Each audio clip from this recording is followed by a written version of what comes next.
И снова здравствуйте! Продолжу тему «Как начертить выкройку». Инструкции и рекомендации. Красота линий – это корректность выкройки, соблюдение ее основных правил. Изучив их, получится гораздо быстрее и правильнее чертить ее, а правил именно черчения совсем немного. Сегодня речь больше о базовой выкройке, так как моделирование – это та же база с теми же правилами, но выглядит разнообразнее, в том числе линиями, но это на первый взгляд. Самые красивые линии и очертания без дефектов – это параллельные линии или под прямым углом. Диагональные линии или линии с наклоном должны быть длинными и угол небольшой. Любая диагональ – это расширение или заужение. А круглые линии – это горловина, средний шов брюк и пройма, кроме случаев моделирования.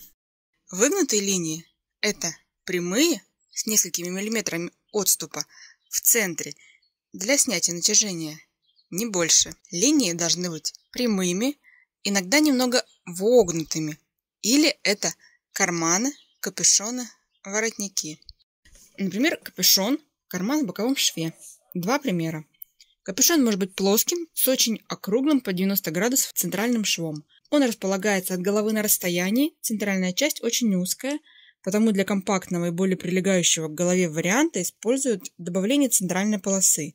Она образует свою грань, плоскость, параллельную направлению линии капюшона. Также карман в боковом шве. Его линии очень круглые, туда может поместиться ладонь, но более объемные предметы не смогут заполнить полностью его вдоль основной плоскости. В данном случае он такой и нужен. Потому сложно представить, как две округлые плоскости смогут вместить в себя боковую грань тела. Это для тех, кто любит рисовать вначале, видя, например, округлые бедра, округлую линию перехода от талии к бедру. Выкройка в таком виде будет не заполнена телом, образовывать галифе, уши. Также и с линией бедра в брюках. Диагональные линии должны быть длинными, с малым наклоном, прямленными. Если речь не идет о растяжимом трикотаже, очень растяжимом.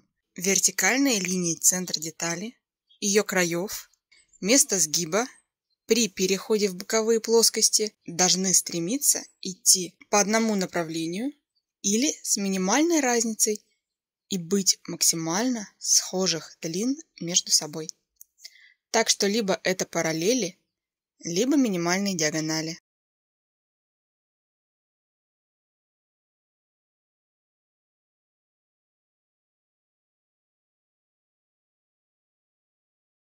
Значительное сужение детали относительно ширины других участков выше или ниже должно быть равномерно по детали, либо с введением конструктивных швов, выточек, подрезов, складок.